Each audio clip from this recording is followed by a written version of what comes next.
नमस्ते जी। This is second part of our chapter bricks beads and bonds. ये second part है हमारे फर्स्ट चैप्टर का, हिस्ट्री प्लस टू क्लास का। इसमें हम लोग पढ़ रहे थे कि सोशल डिफरेंसेस के बारे में किस प्रकार से पता लगाया जा सकता है। फर्स्ट पॉइंट हमने करा था ब्यूरियल्स। शवाधानों से हमें सोशल डिफरेंसेस, सामाजिक अंतर के बारे में पता चलता है। Now looking for luxuries. अब विलासिता की वस्तुओं के द्वारा भी हमें सामाजिक जो अंतर होते हैं उनके बारे में पता चलता है कि लोगों की आर्थिक स्थिति कैसी थी। Another strategy to identify social differences is to study artifacts which archaeologists broadly classify as utilitarian and luxurious. The first category includes objects of daily use made fairly easily out of ordinary materials such as stone or clay. These include scones, pottery, needles, flesh rubbers, body scrubber, etc. and are usually found distributed throughout settlements. देखिए, इसमें दो प्रकार की चीज़ों को लिया गया है। एक तो जो आपकी उपयोगिता की वस्तुएं होती हैं और दूसरी होती हैं विलासिता की वस्तुएं। उपयोगिता की वस्तुएं वो वस्तुएं होती हैं जिनको हम अपनी डेली लाइफ में यूज़ करते हैं। यहाँ पे कुछ एग्जाम्पल आपको दिया है। क्वार्ट्स हैं, पोएट्री है, नीडल्स हैं और इसके अलावा स्क्रबर्स हैं। आर्कियोलॉजिस्ट एज्यूम ऑब्जेक्ट्स वर लग्जीरियस। कुछ ऐसे ऑब्जेक्ट्स हैं जिनको जो पुरातत्वविद हैं उन्होंने विलासिता की वस्तुएं माना है। इफ़ दे आर रेयर और made from costly non local material और with complicated technology, thus little pots of faience, a material made of ground sand और silica mixed with colour and a gum and then fired. देखिए, एक ऐसी वस्तुएं जो ना तो स्थानीय रूप से मिल पाती हैं और दुर्लभ होती हैं, और दूसरा उनको बनाने के लिए जटिल टेक्नोलॉजी जो है उसका यूज़ किया जाता है। यहाँ पे एक एग्जांपल आपको फियांस का दिया है। अब फियांस क्या होता है? छोटे छोटे पॉट्स होते हैं जिनको सैंड से, रेत के साथ बनाया जाता है और इसमें गम मिक्स किया जाता है, फिर बाद में इसको आग में पकाया जाता है। Were probably considered precious because they were difficult to make. इनको बहुत ही ज़्यादा कीमती माना जाता था क्योंकि इनको बनाने की जो टेक्नोलॉजी थी वो बहुत ही कॉम्प्लिकेटेड थी। और the objects made of valuable material are generally concentrated in large settlements like Mohenjo-daro and Harappa and are rarely found in the smaller settlements. और इस प्रकार से जो ये महंगी चीज़ें होती थी बड़ी बड़ी बस्तियों में ही पाई जाती थी, जैसे मोहनजोदाड़ो है और हड़प्पा की बस्तियों में ही पाई जाती थी। छोटी जो बस्तियां थी उनमें ये नहीं पाई जाती थी। For example, miniature pots of faience perhaps used as perfume bottles are found mostly in Mohenjo-daro and Harappa, and there are known from small settlements like Kalibanga. यहाँ पे उदाहरण आपको फियांस का दिया है कि इसका यूज़ जो किया जाता था वो परफ्यूम के बॉटल्स के रूप में किया जाता था और ज़्यादातर ये मोहनजोदाड़ो और हड़प्पा में ही पाई गई हैं। इसके अलावा जो कालीबंगन है, कालीबंगा जो है आपका वो राजस्थान में है, वो छोटी बस्ती है, उसमें ये चीज़ें नहीं पाई गई हैं। Gold too was rare and as present probably precious. All the gold jewelry found at Harappa site was recovered from hoards. और इसके अलावा सोना जो था वो आज की ही तरह कीमती था और इस हड़प्पा स्थलों से मिले सभी स्वर्ण आभूषण जो थे वो संचयों में पाए गए थे। संचय जो जहाँ पे इनको रखा जाता था वहाँ पे ये पाए गए थे। Now finding out about craft production. अब यहाँ पे शिल्प उत्पादन जो किया जाता था वो क्या क्या चीज़ें यहाँ पे बनाई जाती थी। This is a tiny settlement as compare to Mohenjodaro. यहाँ पे एक चन्हूदड़ो नाम आया है जो कि हड़प्पन सभ्यता की ही एक बस्ती है और ये बहुत छोटी थी। अगर इसको मोहनजोदारो से इसकी कंपैरिजन किया जाता है, तुलना की जाती है, तो ये बहुत छोटी थी। और इसका मेनली जो यहाँ पे क्राफ्ट प्रोडक्शन किया जाता था that was bead making, shell cutting, metal working, seal making and weight making. यहाँ पे मनके बनाए जाते थे, शंख की कटाई की जाती थी, धातु कर्म मेटल वर्किंग जिसको बोला जाता है, सील मेकिंग, सील का निर्माण किया जाता था, मीन्स मोहर बनाई जाती थी, एंड वेट मेकिंग। वेट यहाँ पे आपको बाट जो होते हैं जिनका यूज़ हम लोग तौलने के लिए किए जाते हैं या वो बनाए जाते थे। The variety of material used to make beads is remarkable. Stone like carnelian of a beautiful red color. अब यहाँ पे जो ये बीड्स बनाए जाते थे, मनके जो बनाए जाते थे, इनका बनाने के लिए कार्नेलियन का उपयोग किया जाता था। और इसके अलावा jasper, crystal, quartz and steatite, metals like copper, bronze and gold and shells, faience and terracotta और बर्न्ड क्ले। मनकों को बनाने के लिए जेस्पर के मनके बनाए जाते थे, स्फटिक के, क्वार्टरसाइट के, सेलखड़ी के, और पत्थर, तांबे, कांसा और सोने जैसी धातुओं और शंख के धातुओं के साथ सभी प्रकार से ये मनके बनाए जाते थे। Some beads were made of two or more stones cemented together. Some of stone were gold caps. The shapes were numerous, disc-shaped, cylindrical, spherical, barrel-shaped, segmented. Some were decorated by incising or painting, and some had design attacked on them. अब देखिए कुछ मनके होते थे, उनमें दो मनकों को या अधिक पत्थरों को आपस में जोड़कर बनाया जाता था, और कुछ सोने के टॉप वाले पत्थर के होते थे। और ये जो मनके होते थे, इन सब का आकार जो था वो अलग अलग होता था।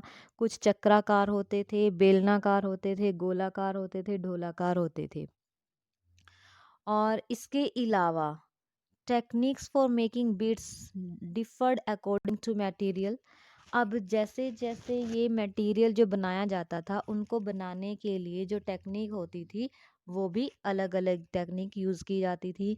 Steatite, a very soft stone, was easily worked. Some beads were molded out of a paste made with cetatite powder.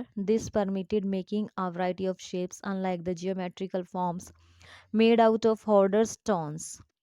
अब देखिए इसका यूज़ किया जाता था, कुछ जो मनके हैं सेलखड़ी चूरन के लेप से बनाए जाते थे, इनको सांचे में ढालकर तैयार किया जाता था, और जिससे ठोस पत्थरों से बनने वाले केवल जो ज्यामिति आकारों के विपरीत अनेक अलग अलग आकार के मनके भी बनाए जाते थे।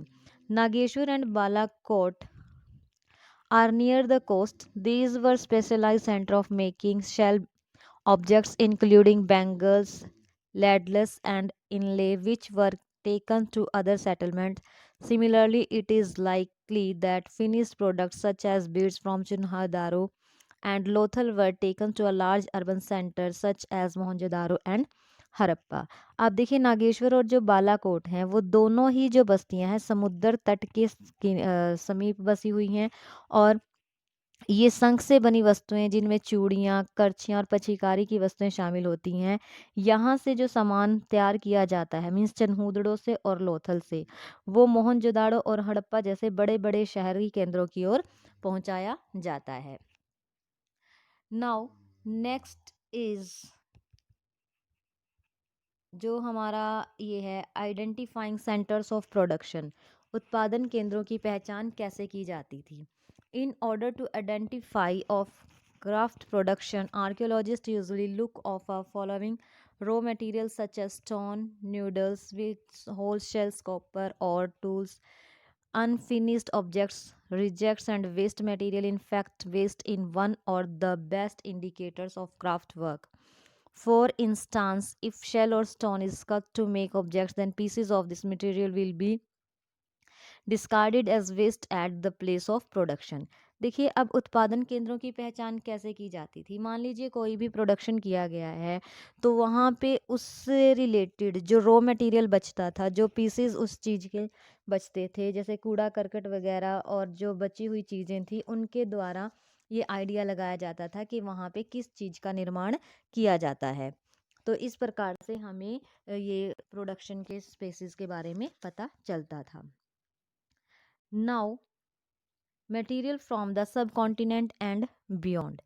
अब जो मटेरियल है वो अलग अलग उपमहाद्वीप में कहाँ से आता था।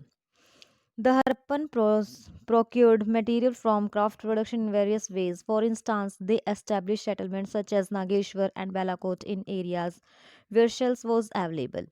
देखिए जहाँ पे मतलब जहाँ से इन लोगों को मटेरियल ईजिली मिल जाता था, वहाँ पर ही ये लोग अपनी बस्तियां स्थापित कर लेते थे। जैसे बालाकोट और नागेश्वर से इनको सेल्स मिल जाते थे, तो सेल से रिलेटेड जो भी काम किया जाता था उन्होंने वहीं पे करना शुरू कर दिया था। Other such sites were Shortughai in far off Afghanistan near the best source of lapis lazuli, a blue stone that was apparently very highly valued. The Lothal, which was near source of carnelian from Bharuch in Gujarat, statite from South Rajasthan and North Gujarat, and metal from Rajasthan.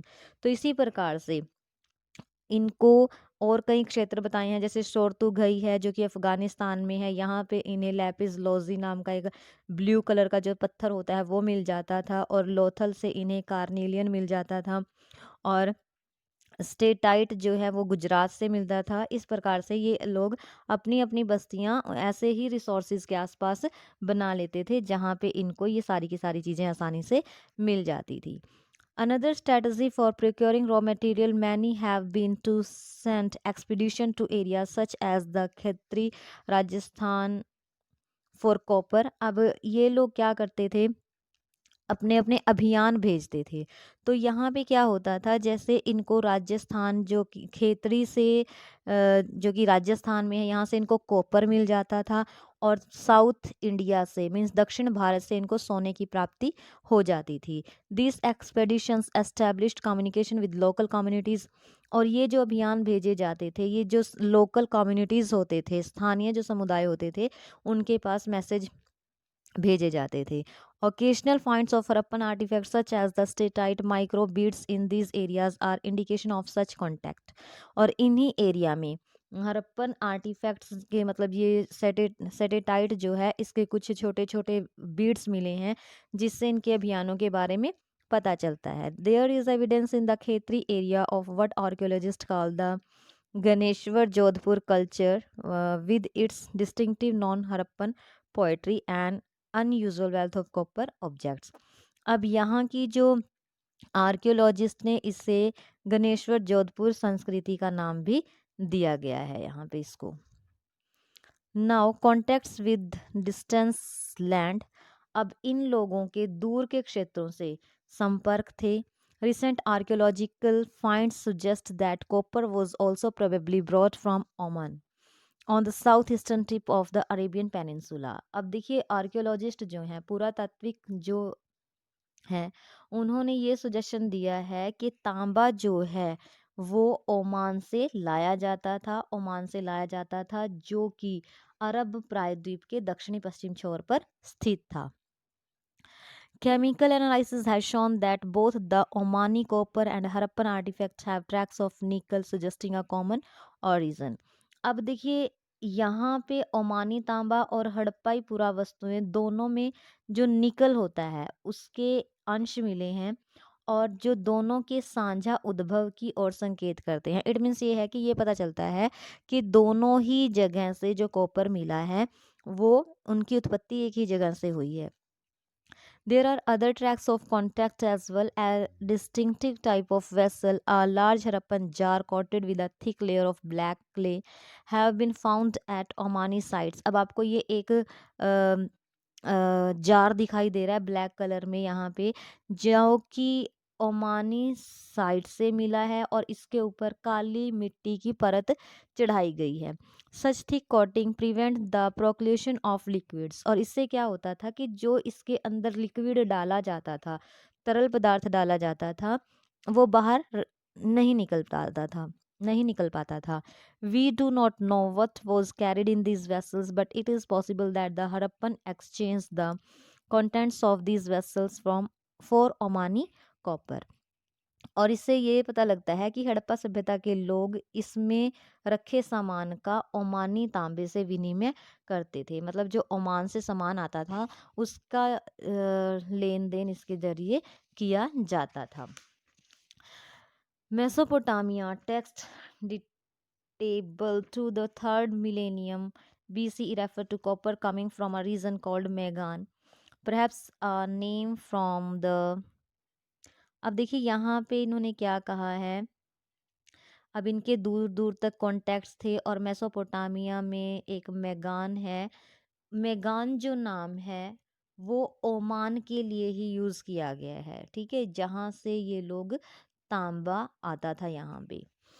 Mesopotamian text mention contact with region named Dilmun, probably the island of Bahrain, Magan and Mehlua, possibly the Harappan region. They mention the products from Mehlua, carnelian, lapis lazuli, copper, gold and varieties of wood. अब देखिए यहाँ पे क्या कहा गया है कि Mesopotamia के लेख जो हैं वो दिलमुन, मगान तथा मेहलुआ संभवतः हड़प्पाई क्षेत्र के लिए प्रयुक्त शब्द हैं। ये नामक क्षेत्रों से संपर्क की जानकारी मिलती है। यह लेख मेहलुआ से प्राप्त निम्नलिखित उत्पादों का उल्लेख करते हैं। मतलब एक लेख मिला है जिनमें इन देशों के नाम है और ये किस किस प्रोडक्शन मतलब किस किस चीज़ का यहाँ पे बताया गया है कि कार्नेलियन जो है, लाजवर्द मणि जो है, तांबा, सोना और कई प्रकार की लकड़ियाँ यहाँ से ये लोग आयात की जाती थी। उसके बाद नेक्स्ट टॉपिक आपके पास आता है seal, script and weights. Seals होती हैं मोहरें, स्क्रिप्ट होती है लिपि और वेट होता है बाट। देखिए आपको ये ऊपर पिक्चर्स दिखाई दे रही हैं, ठीक है, ये लिपि है, आपकी हड़प्पन लिपि है ये, जिसको अभी तक नहीं पढ़ा गया है, ठीक है, क्योंकि इसके कोई वर्ड नहीं है जिसके कारण इसको अभी तक पढ़ा नहीं गया है। Seals and sealings. Seals and ceilings were used to facilitate long distance communication. Imagine a bag of goods being sent from one place to another. Its mouth was tied with rope, and on the knot was affixed some wet clay on which one or more seals were pressed, leaving an impression. If the bag reached with its sealing intact, it means that it had not been tampered with. The sealing also conveyed the identity of the sender.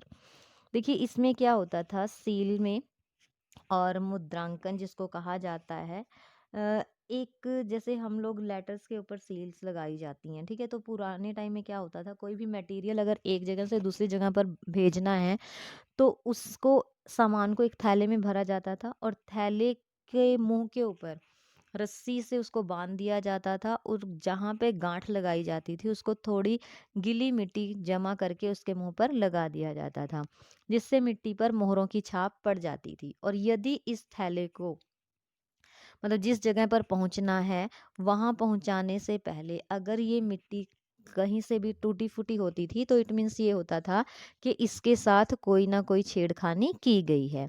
Next आपके पास आता है आपकी जो लिपि है, N enigmatic script, एक रहस्यमय लिपि।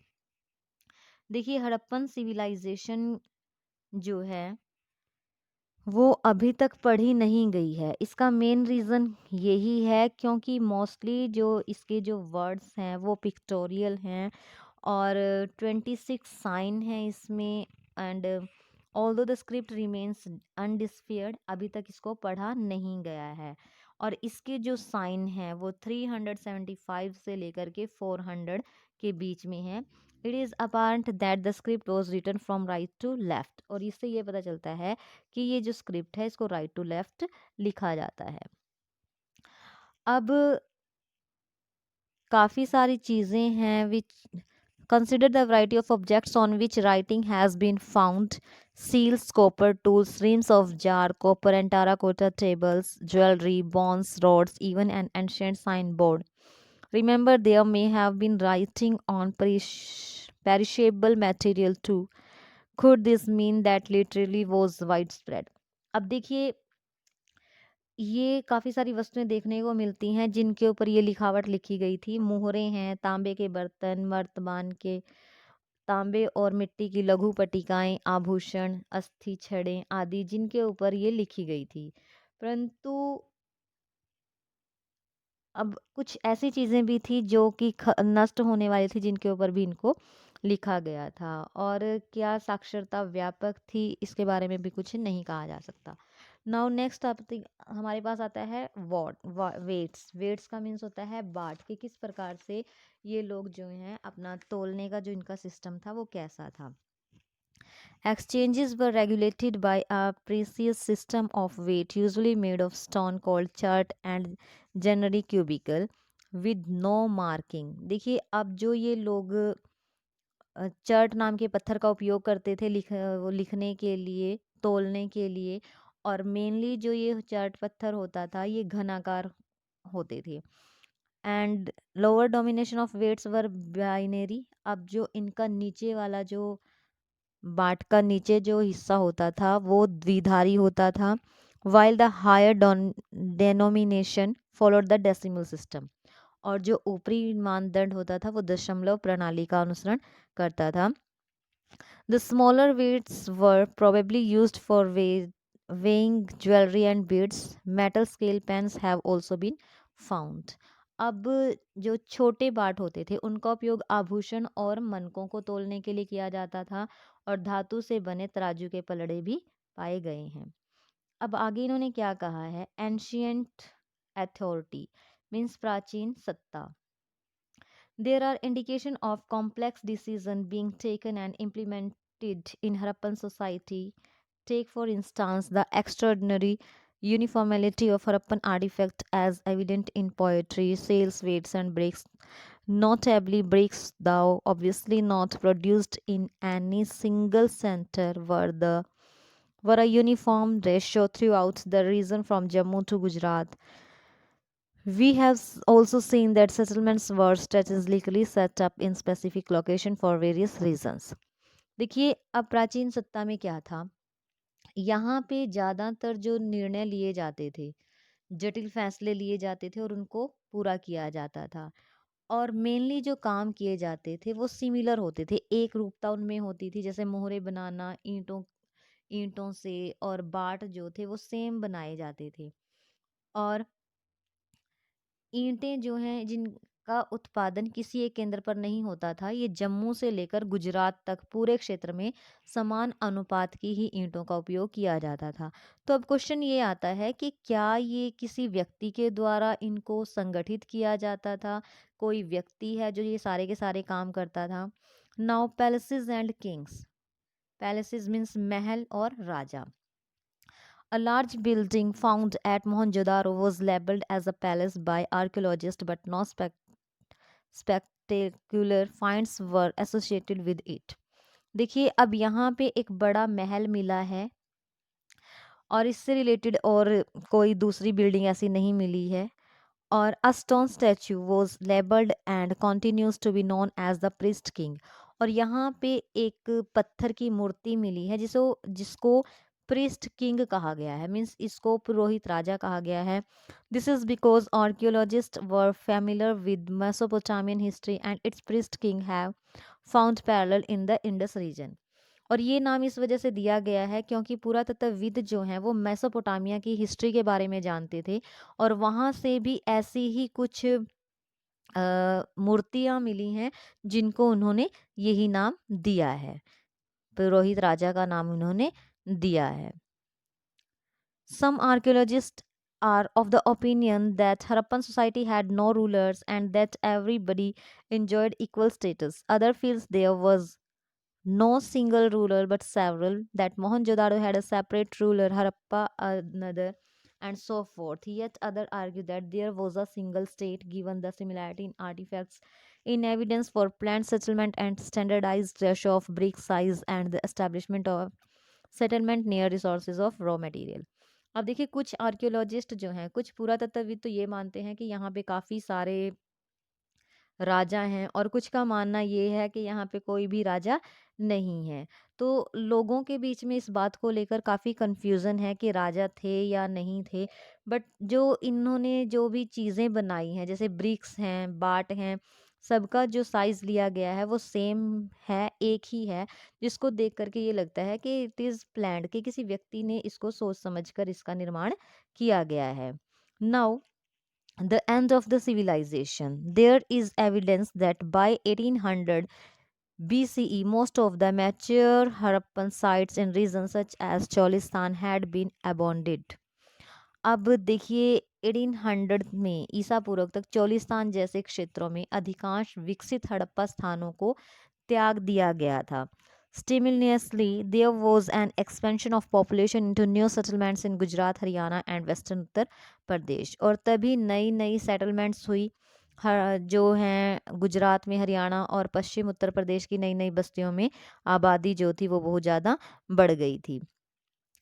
और यहाँ पे जो सिविलाइजेशन है इसका एंड क्यों हुआ, क्या रीजंस थे इसके? मेनली जो रीज़न है that is climatic change, deforestation, excessive flood, the shifting and of or drying up of rivers, to overuse of the landscapes.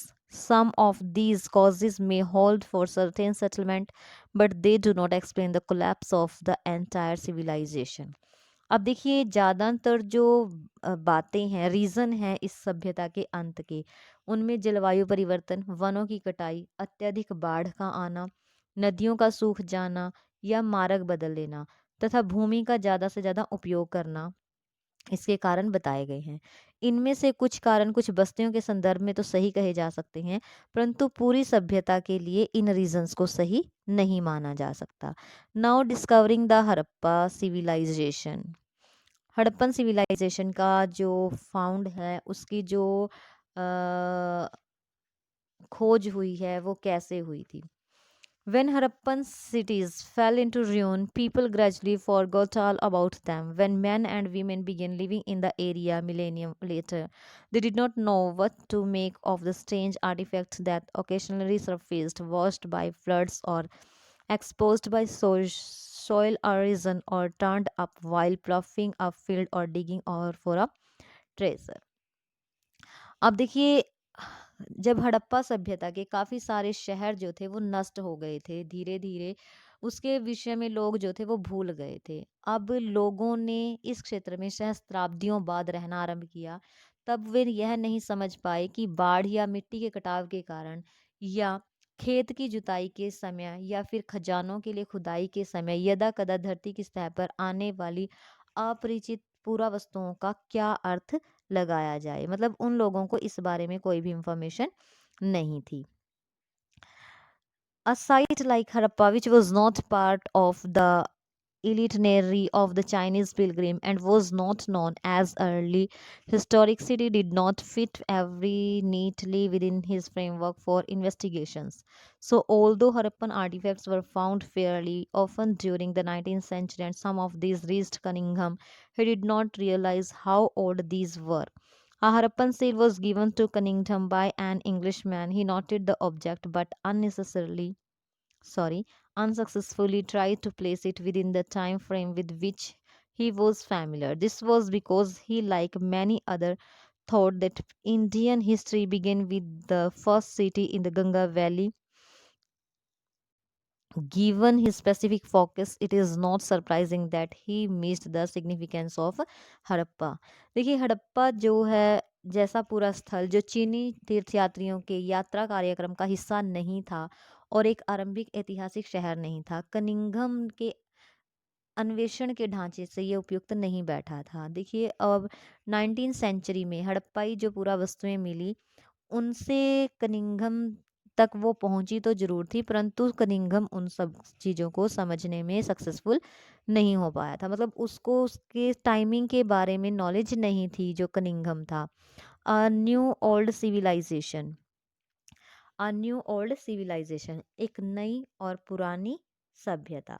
Subsequently, seals were discovered at Harappa by archaeologists such as Dayaram Sahani in the early decades of the 20th century in layers that were definitely much older than earlier historical level. It was then that their significance began to realized. Another archaeologist, Rakhal Das Banerjee, found similar seals at Mohenjo-daro, leading to the conjecture that these sites were part of a single archaeological culture. Based on these finds in 1924, John Marshall, Director General of the ASI, announced the discovery of a new civilization in the Indus Valley into the world. As S.N. Roy noted the story of Indian archaeology, Marshall left India 3000 years older than he found here.